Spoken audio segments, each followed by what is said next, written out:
1 Samuel capítulo 16. Eu quero falar hoje sobre a unção de Deus que nos promove. É uma coisa que as pessoas têm perdido o amor pela unção do Senhor. Existe uma coisa que vem dos céus. Quem veio quinta-feira eu expliquei do óleo que desce do céu.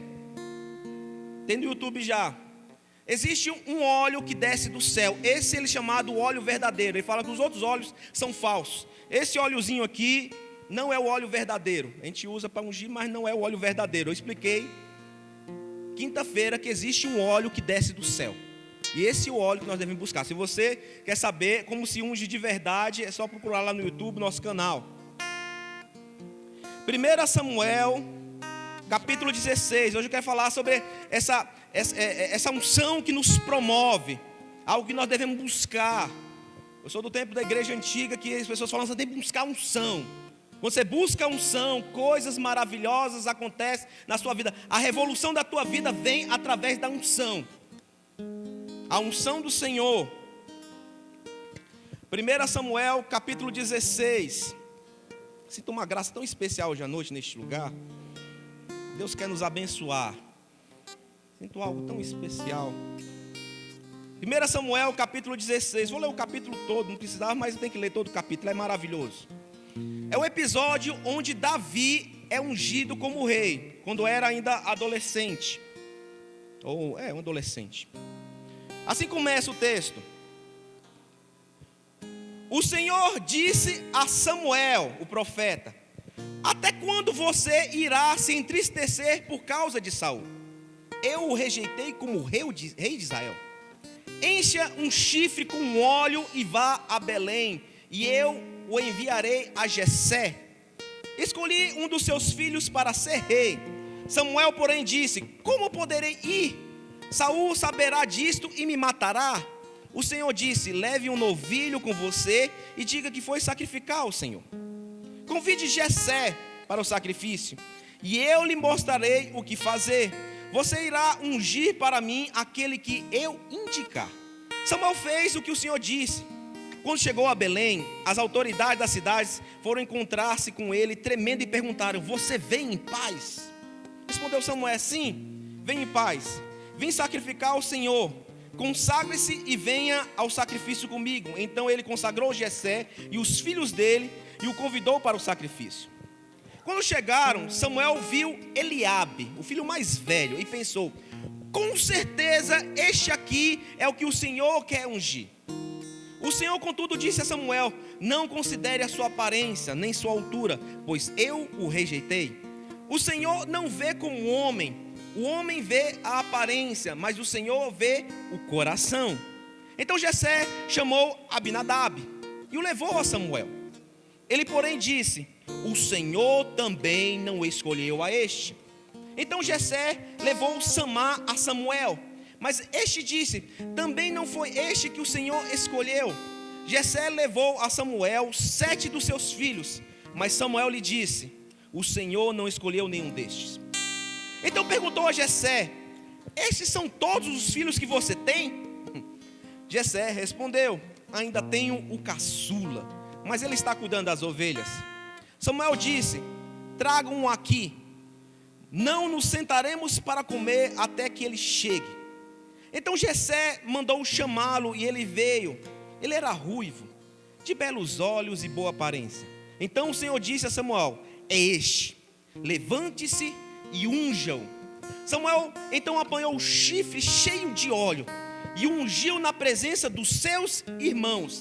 Na presença dos seus irmãos. E a partir daquele dia, o Espírito do Senhor apoderou-se de Davi, e Samuel voltou para Ramá. Amém? Amém. Tem muitas pessoas que acham que Deus escolhe aleatoriamente as coisas. Sabe, existe muito esse conceito: não, Deus vai escolher qualquer pessoa a qualquer momento, sem eira nem beira. Não tem uma razão para Deus escolher pessoas. Tem muita gente que acredita que um culto é uma coisa muito aleatória, onde Deus escolhe pessoas para derramar poder, fazer ações, derramar dons, liberar o destino das pessoas. Sempre eu entendi que fosse uma coisa muito aleatória. como se Deus não tivesse propósito nas suas coisas, ou desconsiderasse as histórias das pessoas. Mas não é assim. Deus nunca escolheu ninguém aleatoriamente. Sabe quando as pessoas acham, não, é qualquer um.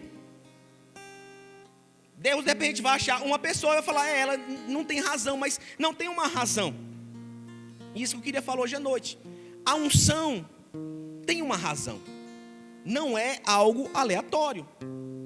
Para explicar sobre a unção, eu queria falar antes da unção, durante a unção e o que acontece depois da unção. Porque as pessoas acham que Deus unge qualquer pessoa. Não, você está lá e apareceu, né? É tipo um sorteio, é tipo um concurso, sei lá, né? E não é assim.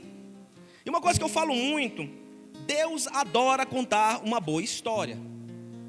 Eu já falei isso várias vezes. Deus adora contar uma boa história. A Bíblia é um conjunto de boas histórias. E Deus adora histórias de superação. Deus adora isso. Nós temos dois tipos de pessoas. Pessoas que vieram de uma boa história e vai ser abençoada e ponto. É claro isso. Se o seu passado teve uma boa história, sim, o futuro vai ser abençoado por isso. Se os seus pais fizeram coisas certas, com certeza você vai ser abençoado e seus filhos vão ser abençoados. Ah, pastor, mas se eu não fiz a coisa certa, Deus nos dá a oportunidade do arrependimento, de consertar o nosso caminho daqui para frente. Não importa. Ah, meu passado é destruído, ótimo. Deus fala assim, não, você pode se consertar e andar certo daqui para frente. Então, se você vem de uma boa história, eu vou te falar assim, Deus vai te abençoar, amém? Não se preocupe. Se você faz as coisas corretas, teus filhos serão abençoados. Já falei isso aqui várias vezes. Deus ama gerações, Deus trabalha com gerações. Então, se você semeia, com certeza, seus filhos vão colher coisas boas. Ah, meu pai que semeou coisas más, então corrige teu caminho. Daqui para frente tu corrige teu caminho. Deus nos dá esse direito do arrependimento, mudar a nossa colheita. Deus adora histórias de superação. Eu vejo que o problema nunca foi a nossa história. O problema é como você reage com o teu coração diante de um problema. O problema não é, você tem um problema, você está em uma situação difícil, nunca foi isso, Deus nunca considerou. O problema é o teu coração. Problemas todo mundo tem. Se você não tem, você vai ter um dia muito grande. Mas como você reage diante de um problema é que Deus considera. Eu sou gerente de vendas por muito tempo, sou muito gerente lá no coisa da empresa, né? Aí, existe um conceito de vendas. Quando dá tudo certo, é muito fácil ser empresa. É muito fácil. Tipo, a pessoa vai na loja, compra, não tem nenhum problema, leva. O problema é quando o produto está com problema. Não é verdade? Aí você entra na caminhada do sofrimento para corrigir o problema, não é verdade? Todo mundo sabe o que eu estou falando. Você compra o produto e o produto vem errado. Aí você vai se ferrar para corrigir o problema. Quando a venda dá tudo certo, é uma maravilha. Mas quando tem um problema, aí você vai ver se a empresa presta ou não. Tanto é que consultores de venda falam assim, olha, nesse momento onde existe um problema, que a empresa tem que mostrar a sua qualidade, como tem um bom serviço, como vai tirar o melhor atendimento. Existe uma empresa nos Estados Unidos chamada Zappos, de sapatos, vende sapato, é o maior vendedor de sapato do mundo. E eles têm um chamado efeito uau. Falou assim, no dia que você tiver um problema, você vai ligar para lá e você vai falar uau, é incrível. Ele consegue superar a expectativa de qualquer pessoa. Aí um dia uma empresa concorrente falou assim, não é possível que alguém é tão bom, tão eficiente assim. Aí ele falou assim, vou ligar para lá e vou pedir uma pizza para eles. Isso é verdade. Ligaram para ele e pediram uma pizza. O atendente, me dá um minuto aqui, por favor. Eu identifiquei onde você está, identifiquei 5 pizzarias perto de você. Eu já listei as pizzas que você pode comprar e os preços. Qual pizza você vai querer? E o cara falou assim, uau. São eficientes mesmo. Sabe quando você tem a oportunidade de fazer a diferença? Uma empresa que não dá uau é empresa aérea, né? Porque a empresa aérea é o seguinte, você tem uma série de direitos. né? Todo mundo já pegou o avião, sabe o que estou falando. No dia que o voo atrasa, aí você tem o direito ao lanche. Vai pedir o dinheiro do lanche para tu ver. Vai passar 6 horas, 7 horas correndo atrás desse dinheiro do lanche. Se você tiver que dormir lá, você vai se arrepender de ter nascido, porque eles vão fazer de tudo para você dormir no aeroporto, para você não conquistar aquilo. Eles não conseguem arrancar um uau da pessoa, né? Eu tenho uma empresa de software. E uma vez um cliente meu ligou num sábado de manhã e falou assim: Moisés, eu estou insatisfeito. Eu comprei e não estou feliz com o seu programa. Eu peguei meu carro, fui lá em Anápolis, num sábado, para corrigir. Para montar o que precisava fazer, né? Ele falou assim: Moisés, você veio mesmo? Eu vim, mas você não falou que o problema estava infeliz. Eu te vendi algo que não te deixou satisfeito, eu vim para corrigir. Não cobrei nada por isso. Ele falou assim: nossa, Moisés, que legal, cara. Aí meu cliente até hoje, isso faz uns 10 anos, né? A clínica dele cresceu. Ele falou assim: não, vira amigo. Você consegue arrancar um uau da pessoa, não é verdade? Quem tem empresa sabe o que eu estou falando. Você pode fazer algo muito melhor. E na vida eu vejo que é a mesma coisa. Quando acontece um problema na nossa vida, você tem a oportunidade de dar um uau de Deus, sabe? Sabe quando Deus olha assim para você? Uau! Sabe, você está num problema, geralmente o problema entra na nossa vida, não é verdade? Não é você que causou o problema, de repente você está dentro de um problema. Quando tem outras pessoas que naquela situação ele consegue ser tão fiel, tão correto, tão justo, que Deus fala assim: uau, esse é bom. Tipo Jó, né? Jó, o diabo vai lá no céu e fala assim: uau, olha o Jó aí, rapaz. Jó é meu servo. Jó é meu servo. Eu acredito que muito da nossa vida nós devemos tirar um uau do Senhor, sabe? Problemas todo mundo tem. Você cai em situação tão difícil. Eu caio em tantas situações. Mas você tem a oportunidade de falar assim: uau, servo eu tenho. Eu e minha esposa estamos esperando uns 8 anos uma promessa do Senhor. E de repente na última semana desembaraçou de uma forma tão grandiosa, a gente ficou tão feliz. Aí achamos uma pessoa para intermediar, e facilitou ainda mais a coisa. Mas só que ele mentiu, cara. Eu falei: amor, não dá, ele mentiu. Eu prefiro perder tudo que a gente fez até agora do que aceitar uma mentira. Como eu vou conquistar uma coisa à base de mentira? Ele mentiu. Eu falei: amor, segunda-feira nós vamos ligar para outra pessoa e vamos contar toda a verdade. Não importa o que eu vou receber com aquilo, se eu vou ser prejudicado, mas eu não posso aceitar isso na minha vida, conquistar uma coisa com uma mentira. Sabe, pastor, você está esperando 8 anos por uma coisa? Mas se tiver que esperar mais 10 anos por aquilo, com uma verdade, eu prefiro esperar, amém? Como eu vou, depois de tudo, vou desagradar o Senhor com uma mentira? Não dá para aceitar isso. Mês passado uma pessoa, um crente, me ligou, mandou mensagem, né? Estava trabalhando com Gato.net. Aí eu falei assim: você sabe que isso é ilegal? Ele falou assim: não é ilegal porque no tribunal não foi julgado. Eu mudei a pergunta, eu falei assim: você sabe que isso é errado? Ele ficou em silêncio. Eu falei assim: você sabe que Deus é capaz de abrir qualquer porta na tua vida. Quando todas as portas se fecham, Deus ainda abre uma porta de escape. Faça isso com a tua vida. Ele falou assim: pastor, você está certo. Eu vou parar com esse negócio. Eu não posso fazer isso na minha vida. Não posso aceitar um erro desse jeito. Vender algo que é errado. Amém? Não pode aceitar. Como você vai fazer um negócio que prejudica outras pessoas? Pastor, o cara é rico, pode ser quem for. Eu não posso aceitar isso na minha vida, prejudicar quem seja, mesmo que seja um milionário. Não posso. Sabe, eu e você, nós estamos construindo uma grande história, amém? Sem erros. Pastor, eu errei. Peça ao Senhor perdão, amém? Nós estamos construindo algo muito grande. E não é em cima de mentiras, de erros, de trapaças, de enganar pessoas. Nunca foi isso o projeto do Senhor.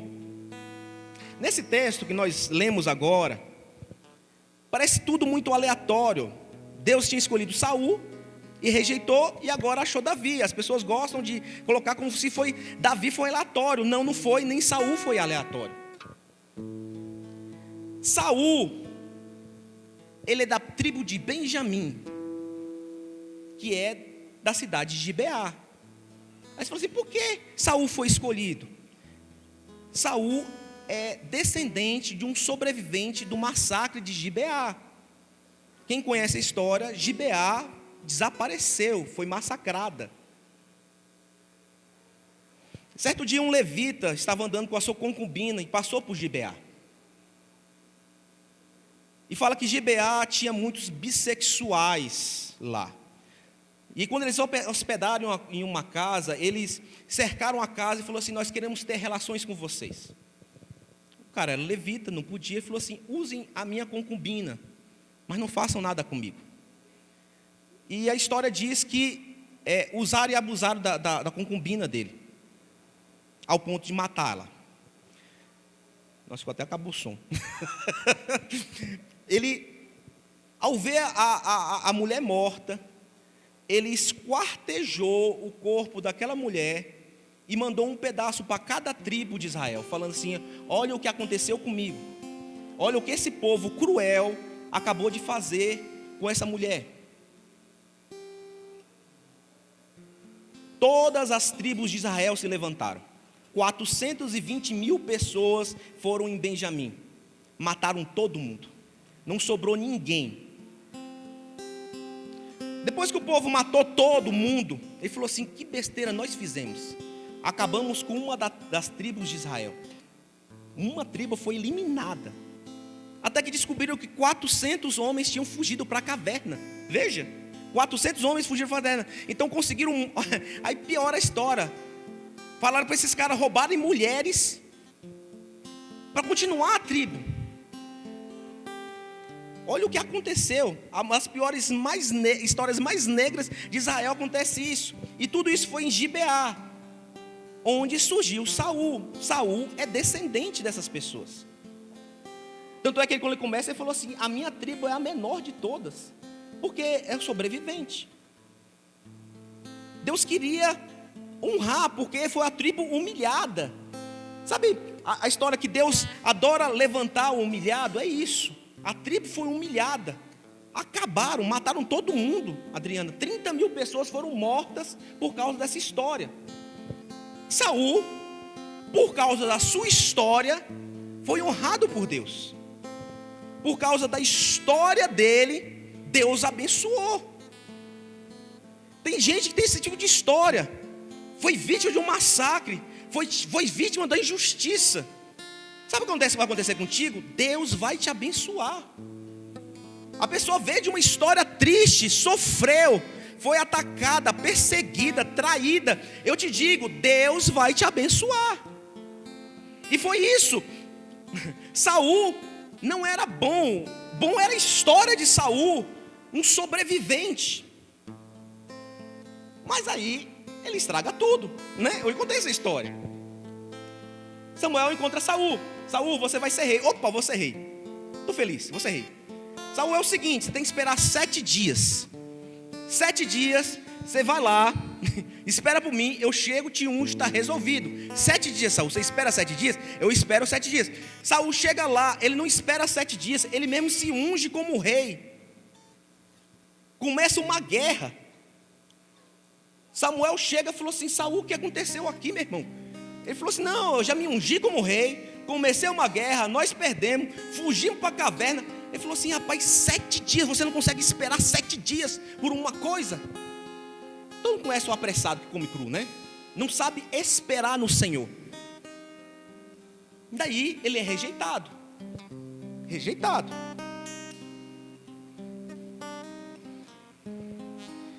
Simultaneamente, a história de Gibeá, nós temos a história de Ruth.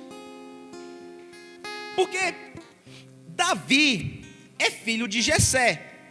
Jessé é neto de Ruth.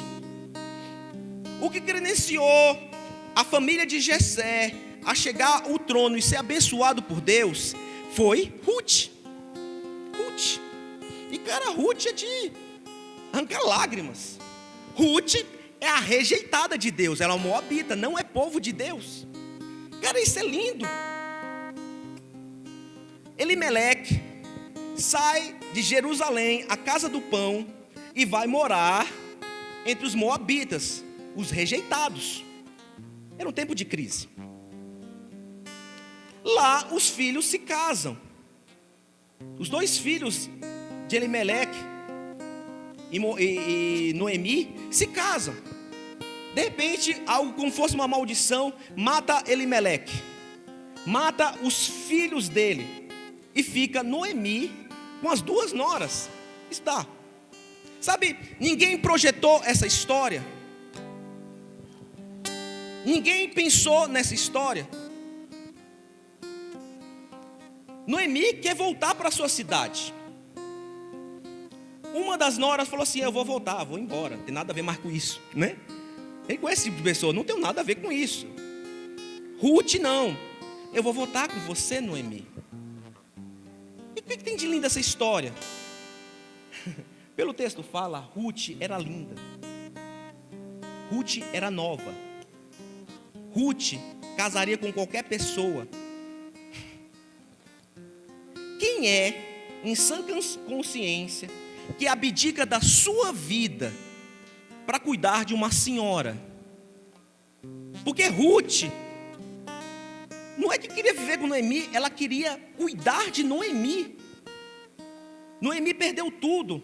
Sabe quando você conhece uma pessoa que perdeu tudo na vida? E tem gente, sabe, Ohana, que vira as costas e fala assim: não, tudo bem, ó, vai em paz, que eu vou cuidar agora da minha vida. Noemi perdeu tudo, volta sem dinheiro, volta sem filho, sem marido. A outra nora falou assim: não estou nem a ver com isso, estou indo embora, eu vou cuidar da minha vida. Ruth falou assim: eu vou contigo, Noemi. Quem, na flor da idade, linda, porque a história diz que qualquer pessoa casaria com Ruth, rico ou pobre, pela beleza dela, quem faria isso? Fala assim: eu vou voltar contigo, Noemi, tu é minha família. Não tinha mais família, o marido morreu, Lucas.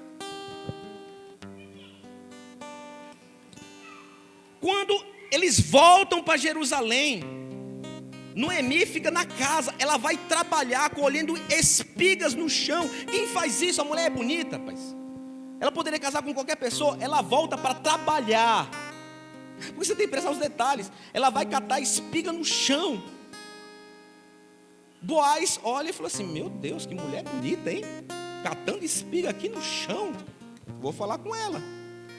Se você, já que você vai passar muito tempo lendo a Bíblia, lê o livro de Ruth, você vai ver que Boaz vira para ela e fala assim: você é mulher virtuosa, todo mundo já conhece a tua história.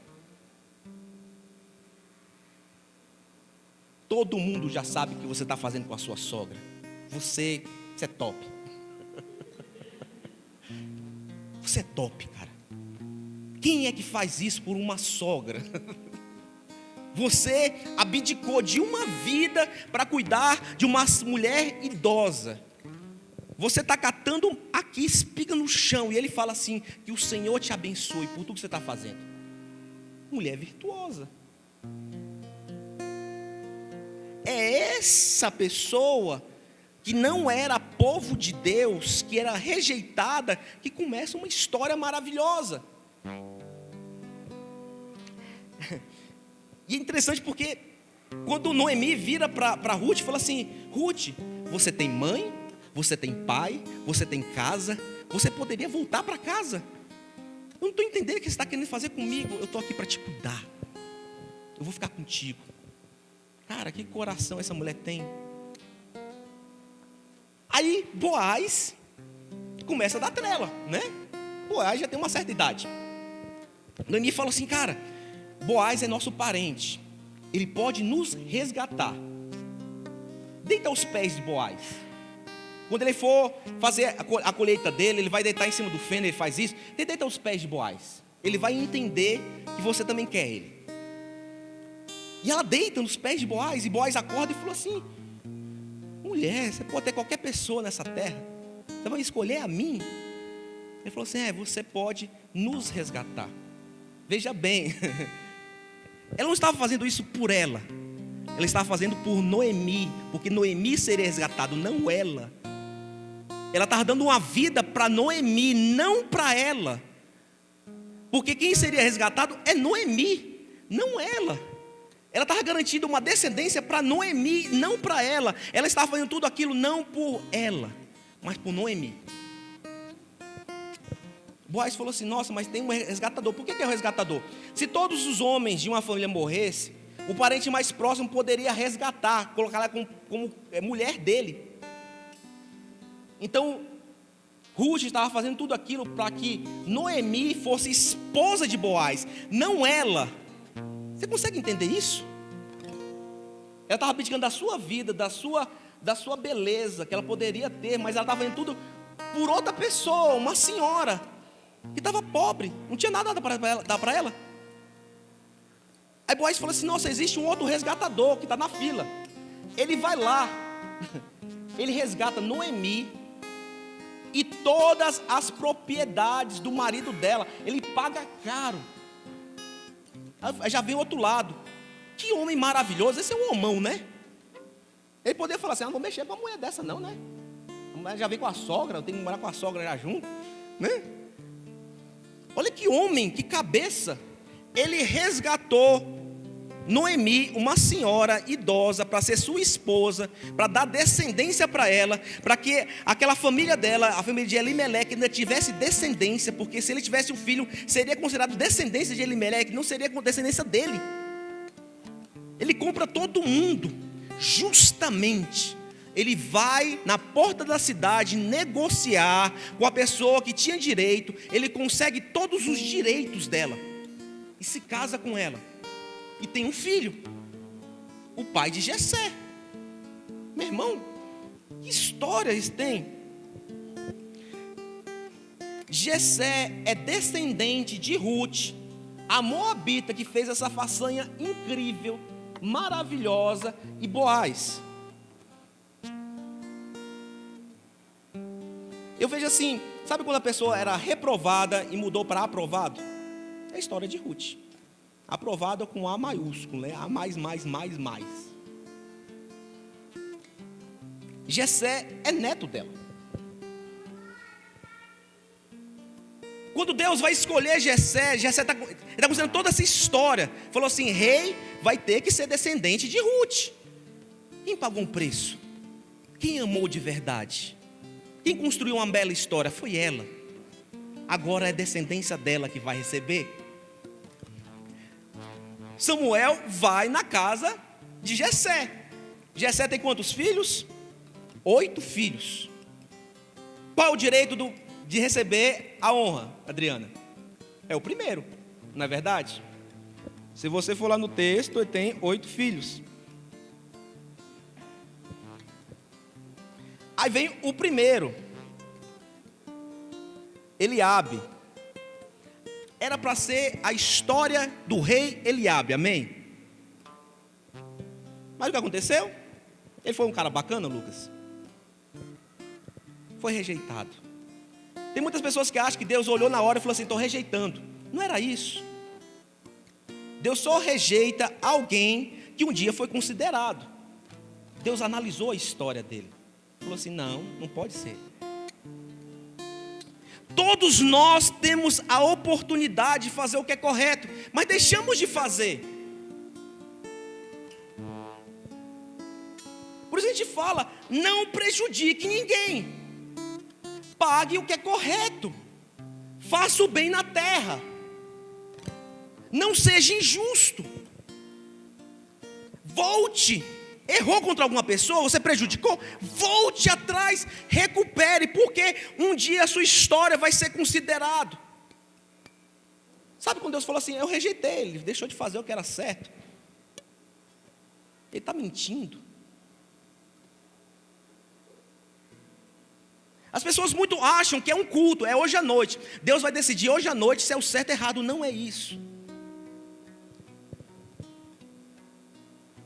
Cara, cuidar de uma mulher idosa, que tecnicamente não é tua parente, cara, é digno, cara. Você pegar uma criança que não tinha pai nem mãe e cuidar é digno, Senhor.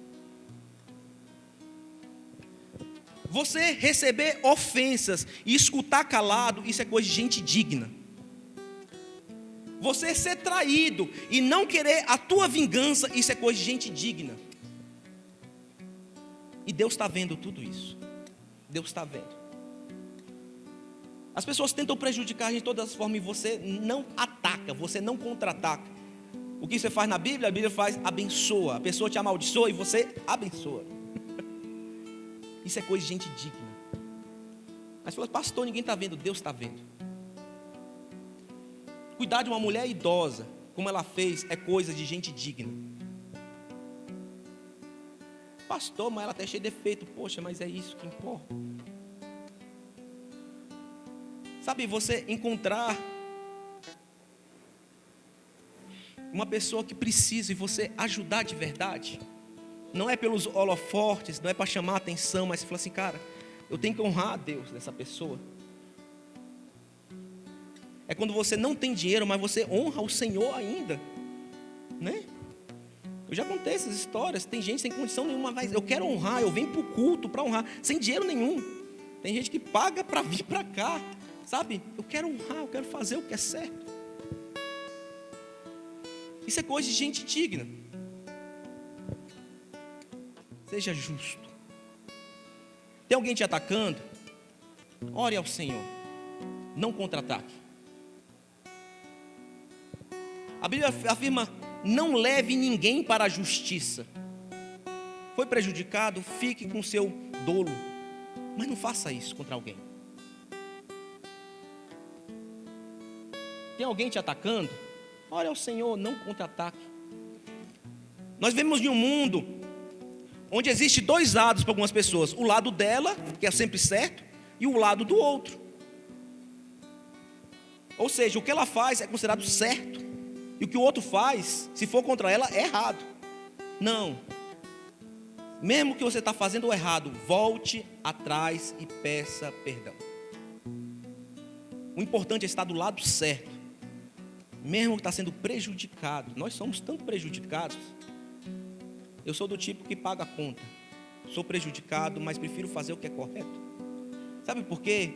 Tudo isso está sendo contado. Deus está olhando lá de cima todas essas coisas. Nós estamos no tempo da restituição do imposto de renda.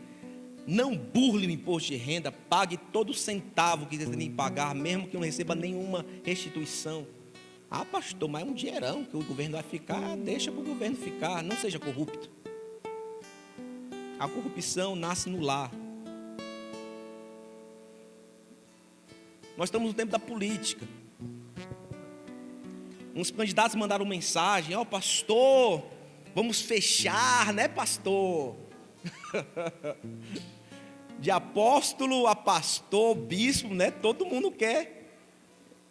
Eu falei assim, olha, veja bem, a gente não fecha com ninguém. Cada um da igreja é livre para votar na pessoa que tem que votar, segundo a seu entendimento. Eu gosto até de você. Eu acho que eu até vou votar em você. Mas cada um da igreja é livre de votar naquele que quiser. Nós só damos orientação. Não desperdice seu voto, amém? Consulte as pessoas, tem muitas pessoas erradas, mas existem muitas pessoas corretas também, amém? Por isso ninguém vai saber o meu voto. Não vou indicar, não vou falar, todo mundo sabe, né? Fazer o que é correto. Não desperdice seu voto, amém? Pare um pouco, estude as propostas dos candidatos, estude a história dos candidatos. Eu acredito que nós podemos mudar. Cada filho do Jessé foi rejeitado. A sua história não era aprovada. Tiveram oportunidades como a de Ruth para fazer a diferença, fazer o que é correto. Até que chega Davi. O oitavo filho, o último de Jessé. E Deus fala, esse está aprovado, amém? Esse é dos meus. Esse tem um coração correto. Esse é o cara. Essa passagem, para quem não consegue identificar, é a passagem de Salmo 23. Davi escreveu Salmo 23 baseado neste momento da unção dele. E é tão rico. Se você puder abrir o Salmo 23, puder colocar no telão. Salmo 23 é isso. Olha que texto maravilhoso. Sei que algumas pessoas já conhecem de cor, mas esse momento da unção de Davi, que é o registro de Salmo 23, e Salmo 23 fala assim: o Senhor é o meu pastor, nada me faltará. Ou seja, não aconteceu nada na minha vida, eu estou cuidando de ovelhas, mas eu reconheço o suprimento do Senhor. Eu sou feliz com o que Deus tem dado para a minha vida até hoje. Deitar-me faz em verdes pastos, guia-me mansamente às águas tranquilas. Não aconteceu nada na vida dele. Ele está cuidando de ovelhas, mas está falando assim: nossa, como é bom servir ao Senhor, como é bom, aqui tem verdes pastagens, eu estou no pasto e estou feliz. Refrigera a minha alma, guia-me pelas veredas da justiça, por amor do teu nome. Existe uma pessoa que conhece vereda, é a gente, porque a caatinga, a nossa vegetação é vereda, sabia? E ele está falando assim: guia-me nas veredas da justiça. Se você tentar andar na nossa vegetação, sabe que é um caminho tortuoso, não é? Você sai todo arranhado de lá, porque a nossa vegetação não é bacana. E isso é uma vereda, não sei se você sabe isso, é vereda. E ele está falando como se fosse assim: olha, Deus, o Senhor me guia nesse caminho tortuoso da justiça, fazendo o que é correto, eu faço o que é correto. Sabe, a pessoa que está tentando fazer as coisas tudo corretas, ele está falando assim: olha, o Senhor me guia nessa vereda, eu vou me arranhando, esse caminho tão tortuoso, é o Senhor que me guia nessa vereda de justiça, eu estou fazendo tudo o que é correto. E qual a explicação disso? Por amor ao teu nome, amém? Eu faço tudo isso, eu tento levar uma vida justa, por um único motivo, por amor ao teu nome.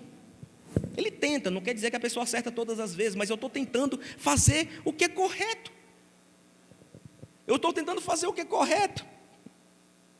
E ele fala: olha, ainda que eu andasse pelo vale da sombra e da morte, não temerei mal algum, porque tu estás comigo. A tua vara e o teu cajado me consolam. Aí que vem a passagem. Está lá no tempo de sofrimento, no pasto, porque ele queria ver Samuel, ele queria estar naquela reunião, ninguém chamou para a reunião, fizeram a reunião tão esperada para um homem de Deus, o homem mais famoso de Deus, estava na cidade dele, lá, fazendo um jantar maravilhoso, e não te convida, né, Samuel? Lá, né? Não me chama. Imagina, você está esperando a vida de uma pessoa, quer conhecer a pessoa mais famosa, faz uma festa e não te chama para essa reunião. Aí que vem: preparas uma mesa perante mim, na presença dos meus inimigos. Os irmãos, não quero falar nenhuma doutrina aqui que odiar seu irmão, mas os irmãos caçoavam dele, ninguém botava fé em Davi. Agora Samuel fala assim: olha, a gente só vai sentar para comer depois que Davi chegar. Davi está lá no pasto, sozinho, cuidando das ovelhas, e chama Davi: ó Davi, Samuel está te chamando lá, tem que ser você. Consegue imaginar? Está todo mundo parado, de pé, e vem um rapazinho: na presença dos meus inimigos, preparas uma mesa. É meu dia de honra agora. Eu servi ao Senhor, eu fiz tudo que era certo, eu busquei, eu me entreguei. E Deus falou assim: olha, ninguém vai sentar enquanto ele não chegar. Preparas uma mesa perante mim, na presença dos meus inimigos. Unge a minha cabeça com óleo, e o meu cálice transborda, amém? O dia de honra. Você que tem perseverado, buscado, tem lutado pelo que é justo, eu quero te dizer que vai chegar esse dia, onde todo mundo, isso não é, como é que ela diz, tipo sabor do mel, né? Vingança, não é vingança isso. É quando todo mundo vai saber do que vai acontecer contigo. diante dos meus inimigos, daquelas pessoas que me atacaram, vão ver o meu cálice transbordando. Diante de todo mundo, Deus vai ungir a minha cabeça, vai mostrar quem eu sou. Não importa o tempo de sofrimento, não importa o tempo de perseguição, não importa teu passado, importa que existe um tempo de unção sobre as nossas vidas, amém? Cara, é lindo demais isso. Todo mundo lá, ele perseverou, ele lutou, ele construiu uma história maravilhosa, ele tem uma origem maravilhosa, e na presença de todo mundo, o óleo escorre, e é essa unção que nós devemos buscar. Porque não foi somente um cálice de óleo, um chifre de óleo foi derramado na cabeça dele, foi óleo dos céus. Nos céus estava sendo assinado alguma coisa sobre Davi. Eu estou falando assim, eu concordo. Nos céus estava acontecendo alguma coisa, era unção do Senhor. Não foi um óleo derramado somente. É esse óleo que nós devemos buscar, daquele que busca de verdade ao Senhor. Existe uma geração que ora demais, chora demais, mas não tem uma vida correta. É com caráter que nós buscamos ao Senhor, amém? É fazendo o que é correto diante do Senhor. Que lógica tem chorar nos pés do Senhor, se não tenta fazer o que é justo ao Senhor? Nas oportunidades que você tem de mostrar qual o seu caráter, você vai embora. Você pode ajudar alguém, a pessoa vai embora. Quando existe uma aprovação do Senhor, a pessoa, não, vou embora. Estava falando com uma amiga minha, ela falando da história da igreja dela. Existe uma mulher que estava com um esposo com câncer. Estava com câncer. E ela ficava orando ao Senhor, orando ao Senhor. Aí ela falou que um dia estava orando e apareceu um mendigo na porta. O mendigo bateu na porta e falou assim: moça, eu quero comida. Ela falou assim: não está vendo que eu estou orando ao Senhor? Não está vendo que eu estou aqui em um sofrimento? Como você vai me incomodar? Vai-te embora. E o mendigo foi embora. No outro dia, ela estava orando ao Senhor e apareceu um mendigo de novo. E ela: não está vendo que está incomodando? Está vendo que eu estou sofrendo? Eu tenho uma situação na minha casa? Vai-te embora. Terceiro dia o mendigo apareceu. Mas não está vendo que está me incomodando? Eu estou sofrendo aqui e você fica me incomodando. E o mendigo foi embora. E ela vai no culto de noite. Zero, ela falou. Está lá no culto, quando a profeta se levanta e fala assim: por que você me rejeitou 3 vezes na tua casa? Eu fui 3 vezes na tua casa e você me rejeitou. Nós temos a oportunidade de fazer coisas maravilhosas. Tem que ter caráter. Deus está te analisando, sim. A partir de você vai vir uma árvore maravilhosa. Você está construindo algo incrível, amém? Por isso faça o que é correto, sim, amém? Unção não é por acaso.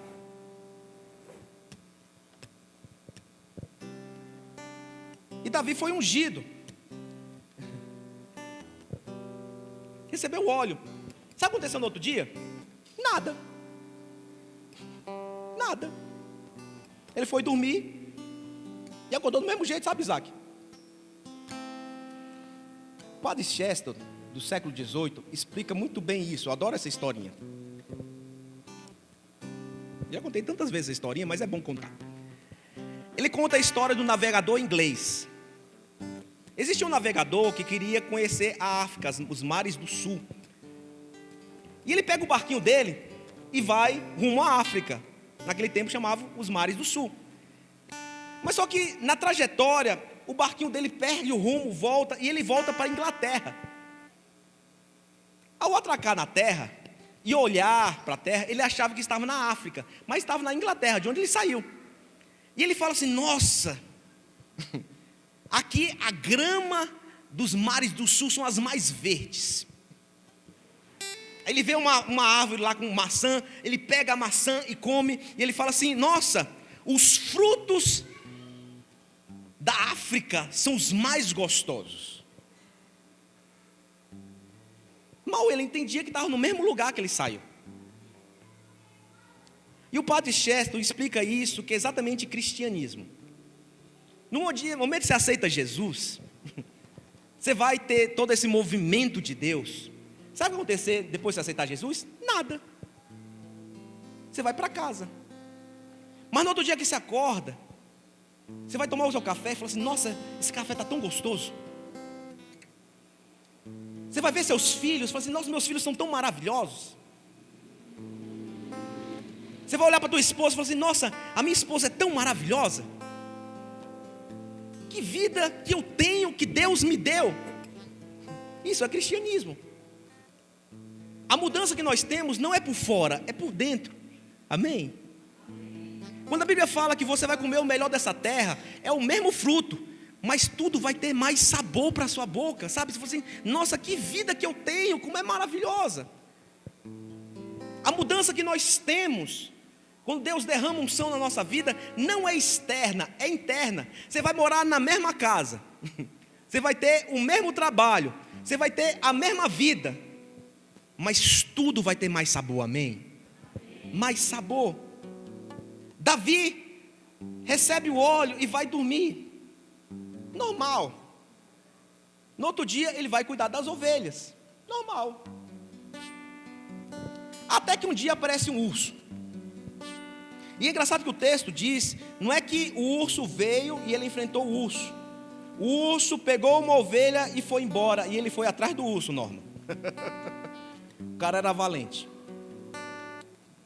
Ele foi atrás do urso, pegou a ovelha da boca do urso, mata o urso. Alguma coisa mudou na vida de Davi. Outro dia um leão aparece e rouba uma ovelha. Não é que ele estava andando, apareceu o leão e ele matou. Ele vai atrás do leão.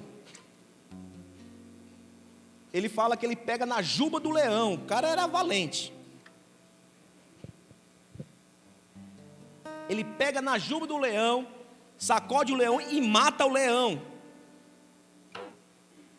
O que aconteceu nele? Unção. A vida dele mudou para sempre. Às vezes a gente busca uma mudança externa, não é externa, é internamente. Mudou alguma coisa no coração de Davi.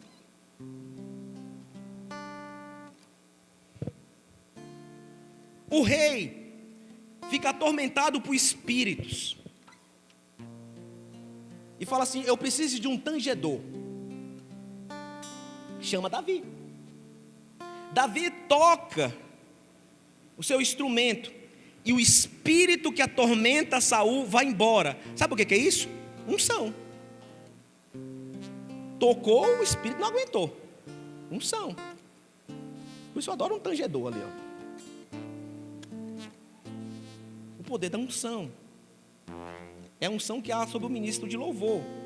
Não é uma música que ele está tocando. Tem poder no louvor, amém?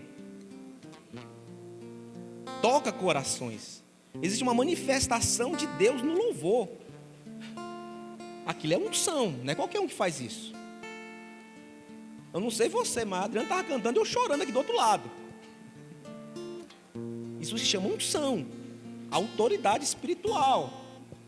10.000 pessoas podem tocar a mesma música. A Adriana cantou aqui um altirando para o gato, eu choro. Autoridade espiritual, amém? Não é qualquer um que faz isso.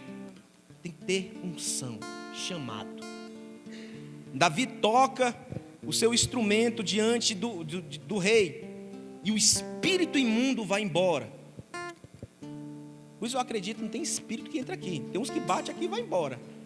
Porque tem que ter autoridade espiritual, e nós recebemos isso de Deus. Espírito não vai aguentar aqui não, meu irmão. Davi um dia vai levar um lanche para os seus irmãos. Sabe aquela turma que foi rejeitada? Está lá na fronte de batalha. Davi vai levar um lanche. Chega lá, encontra quem? Golias, gritando. todo mundo com medo de Golias. Mas Golias era um carinha até pequeno, né? Ele tinha 2,90 m. A couraça do peito de Golias pesava 60 quilos. Tipo assim, ele tinha um Isaac pendurado. Você tem 60 quilos? Ele pendurava o Isaac no peito e saia correndo. O cara era grande. A lança de Golias, a ponta tinha 7 quilos. Guerreiro desde a mocidade. O cara é um campeão de batalhas. Tu encara um cara desse? O cara tipo assim, campeão do UFC, chamou para batalha. Tu vai lutar com um cara desse? E Davi olha aquele cara gigante, gritando, aterrorizando todo mundo, e falou assim: ninguém vai lutar com esse cara não? Eu vou lutar. Sabe, eu acho assim, tipo assim, como fosse o Samuel pedindo para lutar com um cara de 3 metros de altura, né? Eu falei assim: meu Deus do céu, é um cara gigante. Aí o Davi olha para um cara de 3 metros de altura, com uma lança que pesa 7 quilos.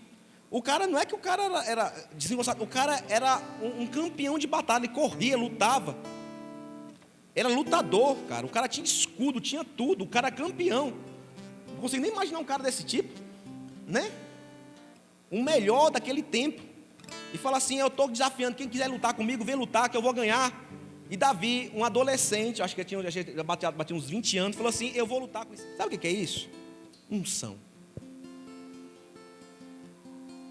Ele chama aquele homem, aquele gigante, de incircunciso. Ele falou assim: como esse homem quer afrontar o exército do Senhor? Oh Senhor, como esse homem aí está querendo afrontar o exército do Senhor?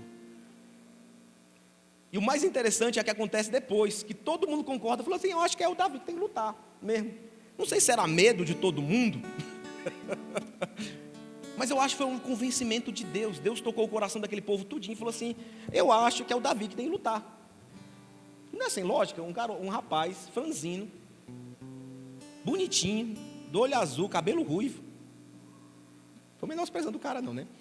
Ele falou assim: eu vou lutar com esse cara de 3 metros de altura, campeão.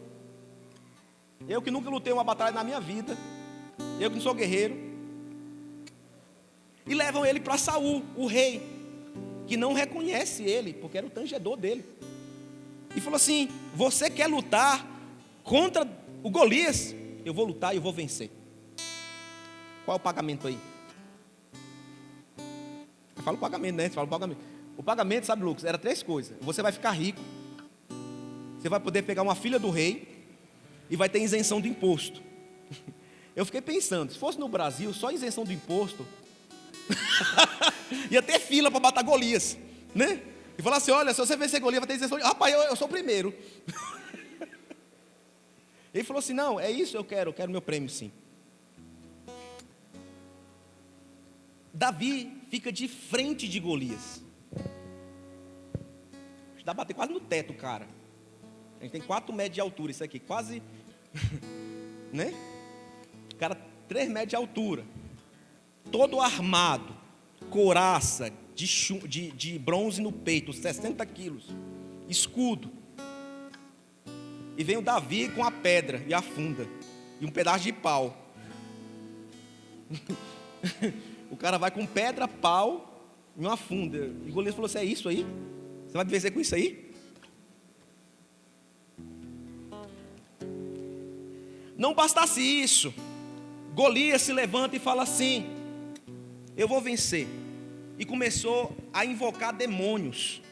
Olha o texto. Ele começou a chamar os seus próprios deuses. Vem, pode vir a turma todinha. Davi, nenhum momento tem medo dele, amém? E Davi lança aquela frase, né? Eu vou contra ti, em nome do Senhor dos Exércitos. Acabou. Pega uma pedrinha só, coloca na funda. Se você pegar a história, não foi sorte, porque na história fala que existia um povo do Israel que era perito em tacar pedra na cabeça, com funda. Então não foi sorte. Davi com uma funda, não foi sorte, nem fez aquilo por acaso. Rodou e tacou-lhe uma pedra bem testa de Golias, que cai duro no chão, pelo poder do Espírito. O gigante caiu no chão. Davi, com vai toda calma lá, com a sua espadinha, arranca a cabeça de Golias e mostra para todo mundo ver quem era ele. Como é que ele fez isso? Unção. Amém? Fala para a pessoa do seu lado assim, ó, unção.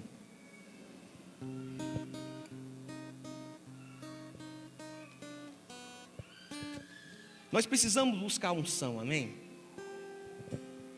O que vai nos levar aonde nós devemos chegar se chama unção. Você não vai fazer isso sozinho. É com Deus que você vai fazer isso, amém? Sem Deus você não consegue fazer nada disso. Um dos termos que mais se fala hoje é liberar o seu destino. Existe um destino, Deus traçou algo para nossas vidas, amém? O que você tem que fazer é liberar, alcançar. Deus fez alguma coisa para a sua vida. Fala, pastor, o que eu tenho que fazer? Te corrige, está errado, te corrige. E começa a correr. Está fazendo tudo certo? Então te prepara para receber, amém? Vai chegar na tua vida. O que nós temos que fazer? Caráter, amém? Fala para a pessoa assim do lado, caráter. Busca o Senhor.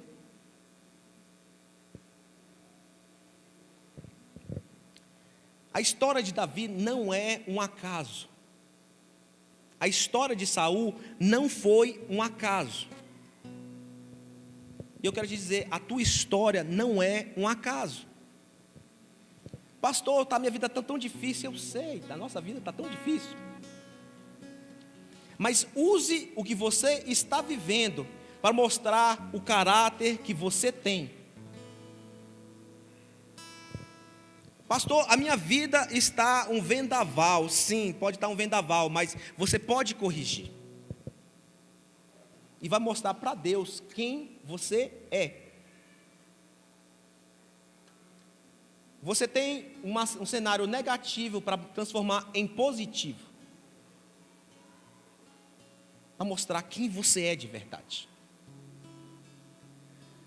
Eu coloco minha confiança no Senhor, que Deus tem uma grandiosa promessa sobre a minha vida e sobre a sua vida, tem promessas. Mas o que você tem que fazer? Te corrige. Fala, pastor, eu fiz tanta coisa de errado, estou falando assim, existe o arrependimento.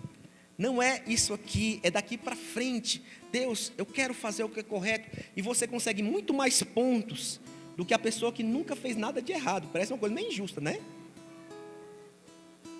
Porque nós temos oportunidades de tirar um uau do Senhor. Uau! E hoje à noite eu sinto essa oportunidade, sim. Você está construindo uma ótima história, está lutando. Pastor, eu não tenho feito todas as coisas corretas. Não é fazer tudo correto. É saber lutar para fazer a coisa correta. Se você errou, peça perdão ao Senhor. Simples assim. Só pedir perdão ao Senhor. Qual dificuldade tem nisso, né, líder? Errei, peça perdão ao Senhor, só isso. E o mais engraçado é isso, Ele perdoa? Não é que Ele perdoa? Só isso. Para traçar daqui para frente.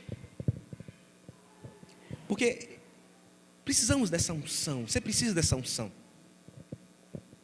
Da liberação do seu destino. Você não está aqui por acaso. Você não é um acaso. Você não é uma história errada. Você não é uma pessoa errada no mundo. E se você tem vida, você tem que estar na igreja. A igreja é um lugar de pessoas erradas tentando se consertar.